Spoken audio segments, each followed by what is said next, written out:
వెతలు తీరును, కృపలు దొరుకును, సాటి లేనిది యేసుని నామం. యేసునామమే మధురం, మదిలో తలచిన ధన్యం. యేసునామమే మధురం. ప్రభువునందు ప్రియమైన దేవుని బిడ్డలారా, నేటి వాక్య ధ్యానము కొరకు ప్రార్థిద్దాము. మమ్మలను మిక్కిలిగా ప్రేమిస్తున్న తండ్రి, వందనాలు. కృపామయుడా, కృతజ్ఞతలు. నీ నామము పేరిట కొనసాగించబడుతున్న ఈ పని కొరకు మీకు వందనాలు. వింటున్న ప్రజలు ఆధ్యాత్మికంగా మేలు పొందుటకు సహాయం చేయండి. క్రైస్తవ్యమునకు మతమునకు ఉన్న వ్యత్యాసము తెలుసుకొనుటకు సహాయం చేయండి. మీ వాక్కు మమ్మను బాగు చేయాలి, అట్టి కృప ఇవ్వండి. నన్ను ఘనపరుచు వారిని నేను ఘనపరుస్తానన్నారు. మీరు మిమ్మును ఘనపరిచిన వారిని ఘనపరుస్తారు. అట్టి ఘనతకు ప్రేక్షకులను లేవనెత్తండి. నేటి వాక్యము మాకు దీవెనకరంగా దయచేయండి. పేతురు వ్రాసిన 2వ పత్రిక ముగింపులో ఉన్నాము. ధారాళంగా మీ సేవ జరిగించండి. యేసు నామమున ప్రార్థిస్తున్నాము తండ్రి, ఆమేన్. ప్రియమైన దేవుని బిడ్డలారా, పేతురు గారు వ్రాసిన 2వ పత్రిక 3వ అధ్యాయం 17వ వచనం, 17-18 వచనాలతో ఈ పుస్తకం పూర్తవుతుంది. యోహాను మొదటి పత్రిక రేపు ప్రారంభిద్దాం. ప్రియులారా, మీరు ఈ సంగతులు ముందుగా తెలుసుకొని ఉన్నారు గనుక మీరు నీతి విరోధుల తప్పు బోధ వలన తొలగింపబడి మీకు కలిగిన స్థిర మనస్సును విడిచిపోకుండా కాచుకొని ఉండుడి. You therefore beloved, knowing this beforehand, take care that you are not carried away with the error of lawless people and lose your own stability.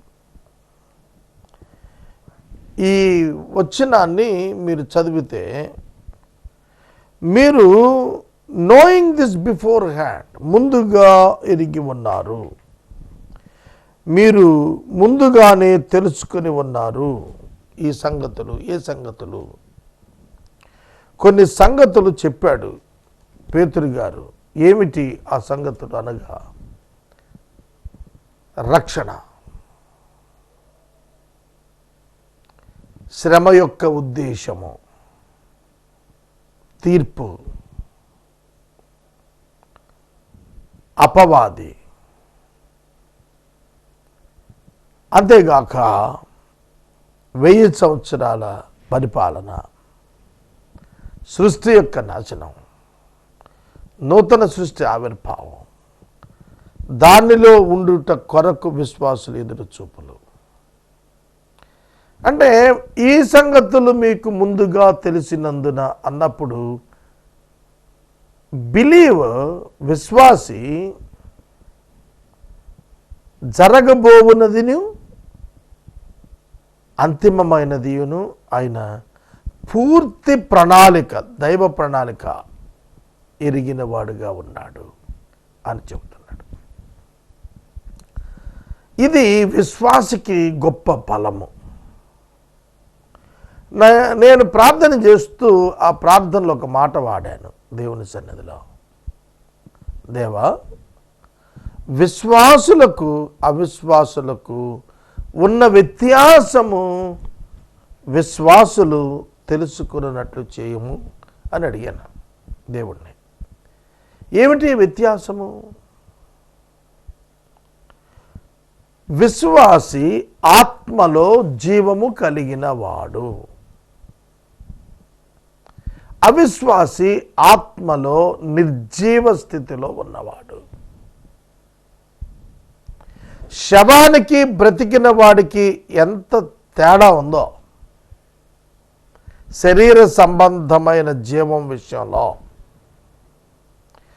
ఆత్మ సంబంధమైన విషయంలో అవిశ్వాసికి విశ్వాసికి అంత తేడా ఉంది. అర్థమైందా మీకు నేను చెప్పింది? బ్రతికిన వానికి పంచ ఇంద్రియాలు పనిచేస్తాయి, 5 సెన్సెస్, పంచేంద్రియాలు అంటారు. అవి 5 పనిచేస్తాయి. చనిపోయిన వాడికి పంచేంద్రియాలు పనిచేయవు. ఎక్కడైనా సరే మీరు చూడండి, ఒక పేషెంట్ చనిపోయాడు లేదా ఒక మనిషి చనిపోయాడు అని డాక్టర్ నిర్ధారించటానికి ఈసీజీ టెస్ట్ తీస్తారు గుండెకి సంబంధించి. ఆ ఈసీజీ టెస్ట్లో గీతలు తిన్నగా వచ్చేస్తాయి చచ్చిపోయిన వాడికి. బ్రతికిన వాడి గుండెకు పైకి కిందకి పైకి కిందకి వస్తాయి ఈసీజీలో గీతలు. కంటిలో టార్చ్ లైట్ వేసి చూసి బ్రతికున్నాడా చనిపోయాడా వైద్యుడు చెప్పేస్తాడు. మిషన్ ఆధారంగా ఈసీజీతో చెబుతారు. మిషన్తో కూడా పని లేదు, టార్చ్ లైట్ కళ్ళల్లో వేస్తే తెలిసిపోతుంది.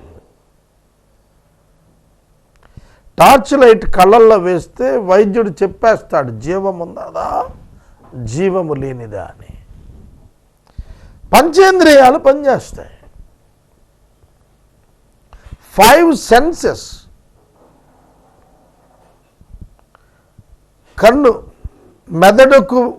మెదడుకు సమాచారం తీసుకెళ్ళేటువంటి 5 భాగాల్లో కన్ను, ముక్కు, కన్ను దృశ్యం, ముక్కు వాసన, నాలుక రుచి, చర్మము స్పర్శ, చెవి వినికిడి. These are the 5 doors to the mind, brain.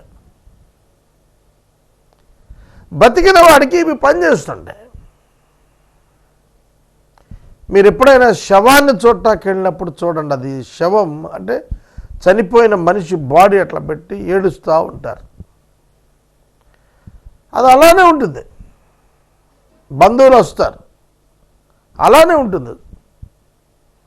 అదే బ్రతికిన వాడు అనుకోండి, బంధువులు వస్తే సంతోషంగా లేచి వెళ్ళి ఆహ్వానించి పిలుచుకొచ్చి పరిచర్యలు చేస్తాడు.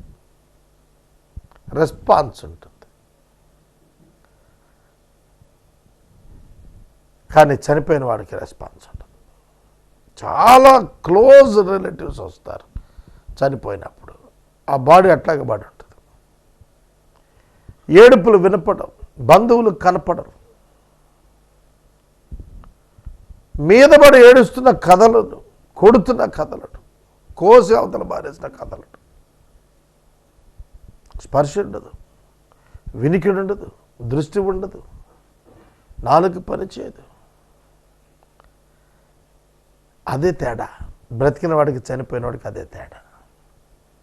ఇప్పుడు మీరు అర్థం చేసుకోండి, విశ్వాసికి అవిశ్వాసికి తేడా ఏంటి? ఆత్మలో జీవిస్తున్న వానికి ఆత్మలో చచ్చిపోయిన వాడికి ఉన్న తేడా ఏంటి అంటే, ఆత్మ సంబంధమైనటువంటి సెన్సెస్ వాడికి ఉండవు. నేను రక్షించబడ్డాను అనగానే ఒక వ్యక్తి యొక్క జీవితంలో పెనుమార్పులు వచ్చేస్తాయి ఒక్క క్షణంలో. పెనుమార్పులు అంటే కాళ్ళు చేతులు పెద్దవైపోయి కళ్ళు బయటకు వచ్చి అట్లా కాదు, అది కాదు పెనుమార్పు అంటే. ఒక పాపిపై ఉన్నటువంటి పరిస్థితులు 40 పరిస్థితులు ఒక్కసారిగా కన్వర్ట్ అయిపోతాయి, చేంజ్ అయిపోతాయి. డీయాక్టివేషన్లో ఉన్నటువంటివన్నీ యాక్టివేట్ అవుతాయి. అర్థమవుతుందా నా భాష? డీయాక్టివేషన్లోంచి యాక్టివేషన్లోకి వస్తుంది. మన సెల్ ఫోన్స్ ఉన్నాయి, సిమ్ కార్డ్ డేటా అయిపోతే సెల్ ఫోన్ మంచిదే, కానీ ఆ సిమ్ ఇనాపరేషన్కి వెళ్ళిపోతుంది. నేను ఎంత ఎక్స్ప్లెనేషన్ ఎందుకు ఇస్తున్నట్టు, ఇది చాలా ముఖ్యమైనది. జీవించి ఉండటం అంటే ఏంటి? ఆత్మలో the dwelling of the holy spirit, indwelling of the Holy Spirit in the spirit of the human being. That is the major difference. విశ్వాసి అంతరంగంలో పరిశుద్ధాత్మ దేవుడు ఉంటాడు. విశ్వాసి యొక్క జీవితం, ఇంకొక భాషలో చెప్పాలంటే ఇన్ష్యూర్డ్ అనే పదం తక్కువ విశ్వాస జీవితానికి పరలోక సంబంధంగా. అష్యూరెన్స్ ఆఫ్ సాల్వేషన్, రక్షణ యొక్క నిశ్చయత కలిగి ఉంటాడు. నేను చనిపోతే ప్రభువుతో ఉంటాను, నేను శిక్షకు తీర్పుకు చెందినవాడను కాను, నా పాపము నన్నేమి చేయలేదు, నా ప్రభువు నన్ను ప్రేమిస్తున్నాడు, నేను దేవుని బిడ్డను, దేవుని వారసుణ్ణి, నేను దేవుని కుమారుణ్ణి. సంఘంలో ఉన్న వాళ్ళంతా దేవుని కుమారులే. కాబట్టి విశ్వాసి జీవించి ఉన్నాడు. మీరు ముందుగా ఎరిగి ఉన్నారు. That is the issue. ముందుగా ఎరిగి ఉన్నారంటే అదే sense, knowledge, wisdom about the things which are not seen. కనిపించని వాటి పట్ల స్పష్టమైన అవగాహన, కనిపించని వాటి పట్ల స్పష్టమైన అవగాహన, దేవుని గూర్చిన అవగాహన, దేవదూతలను గూర్చిన అవగాహన, పరలోకమును గూర్చిన అవగాహన, నిత్య జీవమును గూర్చిన అవగాహన. కనుక ఈ అవగాహనలున్నవే అవన్నీ కూడా ముందుగా తెలిసిపోయాయి. సహోదరుడా, సహోదరి, నువ్వు చనిపోయిన తర్వాత ఏం జరుగుతుంది, ఏమవుతావు, నువ్వు ఎక్కడుంటావు, ఎలా ఉంటావు అంటే విశ్వాస జవాబుకి అవిశ్వాస జవాబుకి వ్యత్యాసం ఉంటుంది. మత గ్రంథాలన్నీ మంచిని బోధించవచ్చు, కానీ మత గ్రంథాలు నీతిని బోధిస్తాయా? What is the difference between the goodness and righteousness? ప్రియులారా, మీరు ఈ సంగతులు ఎరిగి ఉన్నందున మిగతా వాళ్ళకి తెలియదు, మీకే తెలుసు. ఎందుకంటే you are righteous. You may not a good person in the society, but you are righteous in the sight of God.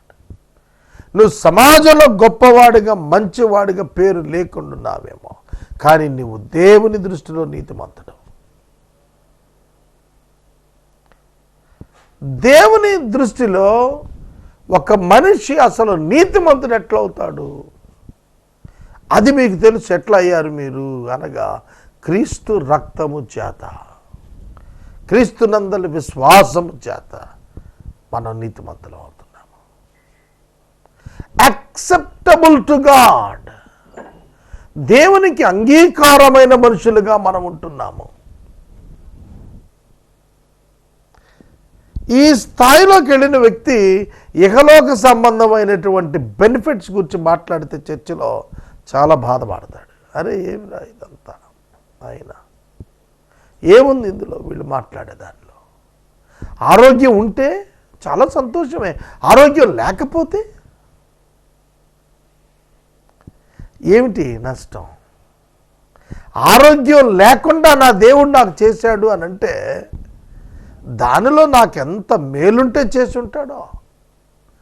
It's like an injection. ఇది ఒక సూది మందు లాంటిది. పిల్లవాడు ఏడుస్తాడు, గుక్కబెట్టని తెలుసు తల్లికి సూది మందు కొడితే, ఇంజక్షన్ చేస్తే. అయినా సరే ఆ తల్లి ఎత్తుకొని మరి డాక్టర్ దగ్గర ఆ బిడ్డను పెట్టి పడవమంటుంది, సూదితో పడవమంటుంది. ఒక రోగిగా తన కుమారుడు బాధపడుతుంటే డాక్టర్ దగ్గరికి తీసుకుని వెళ్ళి ఆ రోగి తండ్రి, అయ్యా నా బిడ్డ కాలు గ్యాంగ్రీన్ అయింది, దాన్ని తీసేయమని చెప్తాడు, దాన్ని కోసి ఆపరేట్ చేయమంటాడు. అదే తండ్రి, అదే తల్లి ఇంజక్షన్కి అనుమతిస్తున్నవారు, ఆపరేషన్కి అనుమతిస్తున్నవారు. ఏమండి, మా నాన్నగారికి బైపాస్ సర్జరీ అయింది. దానికి మొదట కౌన్సిలింగ్ ఇచ్చారు. ఇచ్చినప్పుడు అక్కడ డాక్టర్స్ ఏం చెప్పారంటే, సార్ మీకు ఇట్లా ఉంటుంది పరిస్థితి, ఇలా నెక్ దగ్గర నుంచి కింద వరకు కూడా రంపాలతో అక్కడ ఉన్నటువంటి బోన్ని అది కట్ చేస్తూ కిందకి వెళ్ళి ఆ రిబ్స్ని పక్కకు లాగి ఆ చర్మంలో నుండి ఆపరేషన్ చేస్తారు, గుండెని కట్ చేసి బయటికి తీసి పారేస్తారు. అదంతా ఎక్స్ప్లెయిన్ చేశాను. చేసినప్పుడు మేమంతా కూడా సమ్మతించి ఆ ఆపరేషన్ పంపించాం. అరే 75 సంవత్సరాల వృద్ధుడే, ప్రక్కట ఎముకలు పైభాగం అంతా ఎముకలు కట్ చేసుకుంటా పోతే అస్థిపంజరంలో ఎంత బాధపడతాడు. ఆ డాక్టరే చెప్పాడు, అయ్యా మళ్ళా దానికి మేము సెడేషన్ ఇస్తాము, యాంటీబయాటిక్స్ ఇస్తాము, శ్రద్ధ తీసుకుంటాము, చాలా మంచి ఎక్విప్డ్ థియేటర్ బ్రహ్మాండంగా ఉంటుంది, ఇన్ఫెక్షన్ లేకుండా చేస్తాము, మిమ్మల్ని కూడా 3-4 రోజుల దగ్గరికి రానియము, శరీరం అంతా కూడా బెటాడిన్ పూత పోస్తాం, ఎన్నో చెప్పాడు. అది చేశారు వాళ్ళు. తర్వాత కూడా మేము 3 months చాలా కేర్ తీసుకున్నాం. మరి మేమే ఎందుకు మా నాయన్ని రంపంతో కోయటానికి ఒప్పుకున్నాము? కోయిపోతే చచ్చిపోతాడు. కాబట్టి 75 ఏళ్ళ ఆయన్ని రంపంతో కోయటానికి మేము ఒప్పుకోవటానికి కారణం ఏంటంటే, ఇప్పుడు బతుకున్నాడు 81 సంవత్సరం. ఏసే పరిష్కారం ప్రొడ్యూసర్ ఆయనే, వాక్యోపదేశం నేను చేసినా కూడా దీని నిర్మాత ఆయనే. 6 సంవత్సరాలు అయిపోయింది. నేను ఎక్కడ చెబుతున్నాను వాక్యం మీకు అర్థమవుతుందా? ఈ సంగతులు మీరు తెలుసుకున్నానంటే మీరు ఎవరు అసలు అనేది చెబుతున్నానండి. మీరు ఎవరు అంటే మీరు దేవుని పిల్లలు కనుక అనారోగ్యం గురించి, బాధ గురించి, ఆర్థిక ఇబ్బందులను గురించి, సిల్లీ థింగ్స్ ఇవన్నీ కూడా అవసరాలే శరీరానికి, సమాజంలో తప్పక అవసరాలే. యేసుక్రీస్తుని మన రక్షణ కొరకు సిలువ మీద చచ్చిపోవటానికి ఒప్పుకున్న దేవుడు అరే తిండి బట్ట వసతి ఇవ్వలేడా? ఆకాశ పక్షులను చూడండి, అవి కోయవు, విత్తవు, కోయవు, కొట్లలో కూర్చుకోవు, మీ తండ్రి వాటిని పోషిస్తున్నాడు కదా. దేవుడు ఒక చీమకు కూడా కావలసిన ఆహారం ఇస్తున్నాడే, తన స్వరూపంలో ఉన్న మనిషికి ఇవ్వడా? మనుషులు పాపం చేసి కృత్రిమ కొరత సృష్టించుకున్నారు తప్ప తిండి లేకపోవటం ఏంటి? మనుషులకి తిండి లేకపోవటం ఏంటి? ప్రపంచ జంతుజాలంలో 48% భారతదేశంలోనే ఉంది, కానీ ప్రపంచ జనాభాలో 15% భారతదేశంలో ఉంది. మరి ఎంత జంతు మాంసం అందుబాటులో ఉంది అర్థమవుతుందా? ఎంత వ్యవసాయ ప్రధానం భారతదేశం, ఎంత వ్యవసాయం ఉంది. కాబట్టి ఆహారం లోట్లేదు, కృత్రిమ కొరత. సహోదరుడు సహోదరి, మనం విశ్వాసులము, మనము దేవుని పిల్లలము, మనం వాగ్దానం చేయబడిన వారము. యేసునందు మన వాగ్దానాలన్నీ అవును అన్నట్టున్నాయి. మన ప్రార్థనలకు దేవుడు జవాబిస్తాడు. ఆయన చెవులు నీతిమంతుల ప్రార్థనల వైపు తిరిగి ఉన్నాయని అన్నాడు. కనుక మీరు గ్రహించాలి, ఆత్మలో జీవము కలిగిన వాడు స్పిరిచువల్ సెన్సెస్ కలిగి ఉంటాడు. The lord is with me, వాడికి తెలుసు, కనబడతాడు. కనబడుతూ ఉంటే కంటికి కనపడ్డు, భౌతికంగా ఆత్మలో కనబడుతుంటాడు. ఆత్మలో కనబడితే బయటికి ఎట్లా ఎక్స్ప్లెయిన్ చేస్తావు? You cannot explain it. అందుకని అంటాడు, భౌతిక నేత్రానికి కనపడలేదు, 1 కొరింథీ 2:9 కంటికి కనపడలేదు, చెవికి వినపడలేదు, హృదయమునకు గోచరం కాలేదు. కనుక మనుషులుగా అందరికీ తెలిసేటట్టుగా దేవుడు నీ వ్యక్తిగత జీవితంలో పనిచేయడనే ఒక ట్రూత్ని ఒక్కసారైనా ఆలోచించారా? ఫిజికల్ లైఫ్లో దేవుడు పనిచేయాలనేటువంటి యత్నాల గురించి మాట్లాడేదే మతం అయితే, ఆత్మ సంబంధమైన జీవితంలో దేవుడు చేసే కార్యాన్ని గురించి మాట్లాడేదే మార్గము యేసుక్రీస్తు మార్గము. ఈ సంగతులు మీరు ముందుగా తెలుసుకున్నారు. ఎందుకంటే దేవుడు మీకు ముందే జరగబోయేవన్నీ చెప్పుకొచ్చాడు. మీరు నిరీక్షించటానికి, ఓపికతో కనిపెట్టుకోవటానికి ఇవన్నీ చెప్పాడు.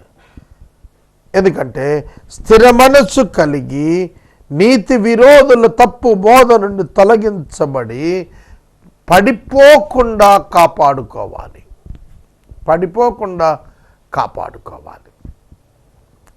జాగ్రత్త పడాలి మనం. అంటే అన్యుడు బతికినట్టు నువ్వు బతకూడదు. అన్యుడు డబ్బు కొరకు కక్కుర్తి పడిపోతాడు, నువ్వు అలా కాకూడదు. అన్యుడు పేరు ప్రతిష్టల కొరకు తప్పులు చేస్తాడు, అబద్ధం ఆడుతాడు, మోసం చేస్తాడు, అసత్యంలో బ్రతుకుతాడు, నువ్వు అలా ఉండకూడదు. నీతి విరోధుల తప్పు బోధ, steal, beg or borrow. Beg, borrow or steal అంటారు. దొంగతనం చేయకూడదు, అబద్ధం ఆడకూడదు. దేవుని న్యాయం తెలియాలి, దేవుని ప్రేమ తెలియాలి. Entirely different from the human love, entirely different from the human justice. మనుషుల తీర్పు ఏముందండి? మనోడు అనుకుంటే ఒక మార్కు, కాదనుకుంటే పొద్దున్న పేపర్ తీస్తే అంతా అదే కనపడుతుంది. వాళ్ళకే చేసుకుంటున్నారని వాళ్ళు అంటారు, వీళ్ళకే చేసుకుంటున్నారని వీళ్ళు అంటారు. ఏమి అంటే న్యాయం చేస్తాడంటాడు, అంటే ఇంకొకరికి అన్యాయం చేసి మనకు న్యాయం చేస్తాడన్నమాట. అవునా? మానవుడు ఎరిగిన న్యాయం పాక్షికమే. అందుకనే నీతి బోధను త్రిప్పివేస్తారు వీళ్ళు తప్పుడు బోధతో. అట్లాంటి వాళ్ళలోంచి తొలగిపోండి. Don't be disturbed and diverted. Don't be disturbed and diverted.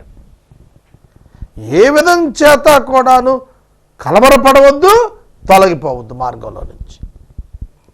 చక్కగా బలమైన ఆధ్యాత్మిక బాటలో ఉండండి. నేను నిన్న మధ్యాహ్నం ఒక రోడ్లో వెళ్తుంటే ఏలూరులో ఒక ప్రార్థన వినబడుతోంది. But nobody is taking care. ఎవడు పట్టించుకోవట్లేదు దాన్ని. అదే భాషలతో గోలగోలగా ఉంది అంతా. మరి పెంతెకొస్తు పండుగ నాడు యెరూషలేము దిగ్భ్రాంతి చెంది వచ్చి మారుమనసు పొందారు. నడి రోడ్డులో పెట్టి అట్లా గలాటా చేస్తుంటే ఒక్కడ పట్టించుకోవట్లేడు. What is the difference? పెంతెకొస్తు పండుగ నాడు ఎవరి భాషలో వారికి పరిశుద్ధాత్మ దేవుడు అర్థమయ్యేటట్లుగా అపోస్తలుల చేత భాషలు ఇచ్చి వాక్యం చెప్పించాడు. మరి వీళ్ళు చేస్తుంటే ఎవరు కనపడటం లేదే? అన్యులు ఆకర్షించబడి దేవుని కార్యాల గురించి వివరించడం లేదు, ఆగిపోవటం లేదు ఎక్కడికక్కడే. తప్పుడు బోధలు, నీతి లేని బోధలు, నీతి విరోధమైనటువంటి బోధలు, స్వార్థంతో కూడిన వాటిని గురించినటువంటి బోధలు. కొంత స్వార్థం ఉండొచ్చు అంటాడు ఒకడు. కొంత స్వార్థమా? దానికి లిమిట్ ఏంటి? నిన్ను నువ్వు ప్రేమించుకో. ఇంకొక ఆయన చెప్తున్నాడు, నిన్ను నువ్వు ప్రేమించుకో బాగా. నిన్ను నువ్వు ప్రేమించుకోవటమా? నిన్ను నువ్వు కాకపోతే ఇంకెవడు ప్రేమిస్తాడు? నిన్ను నువ్వే ప్రేమించుకుంటావు. పొరుగువాడిని ప్రేమించు, నీ వలే ప్రేమించు, చేత అయితే నీకంటే ఎక్కువ ప్రేమించు, నీ ప్రాణం కంటే ఎక్కువ ప్రేమించు. ప్రేమిస్తావుగా బిడ్డల్ని, భార్యని. ఏ పొరుగువాడిని ప్రేమించలేవా? బైబిల్ చెబుతోంది, అది లోకం చెప్పదు నీకు. అందుకనే స్థిర మనసు, స్టెబిలిటీ కావాలా. ఏం కావాలి? స్టెబిలిటీ కావాలి క్రైస్తవుడికి.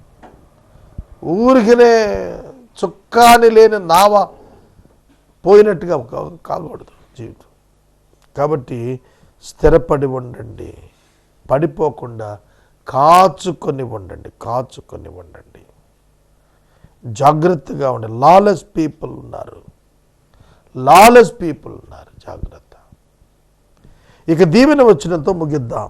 18వ వచనం, మన ప్రభువును రక్షకుడునైన యేసుక్రీస్తు అనుగ్రహించు కృపయందు జ్ఞానమందు.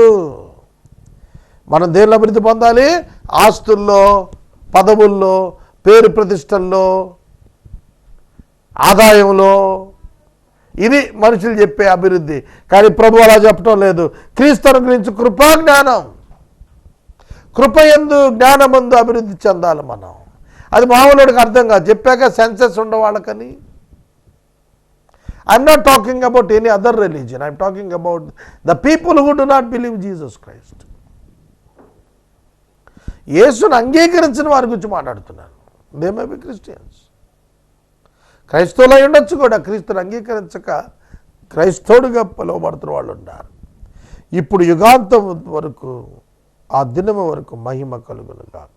ఆయనకి ఇప్పుడు ప్రజెంట్ టెన్స్లో, యుగాంతం దినం వరకు, భవిష్యత్తులో, end of the day, end of the time వరకు ఆయనకే మహిమ కలుగును గాక. ఆమెన్ అన్నాడు. పేతురు గారు ఎంత గొప్ప పత్రిక రాశాడు. పేతురు 8 అధ్యాయాలు రాశాడు, 2 పత్రికలు ఆధారం చేసుకొని. ఈ 2 అధ్యాయాలు ధ్యానం చేయటానికి మనకు పట్టినటువంటి కాలం,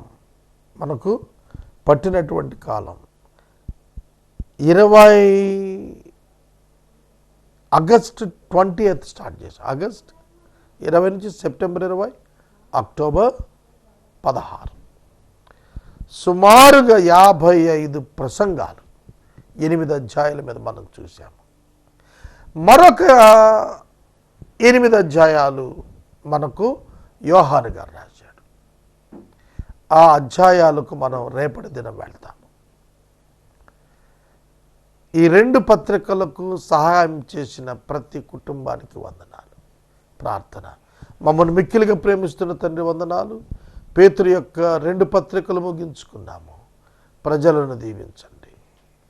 యేసు నామమున అడుగుచున్నాము. ఆమేన్. తండ్రి అయిన దేవుని ప్రేమ, కుమారుని యేసయ్య కృప, పరిశుద్ధాత్మ దేవుని అన్యోన్య సహవాసం సదాకాలం మనకు తోడైనను గాక. ఆమేన్.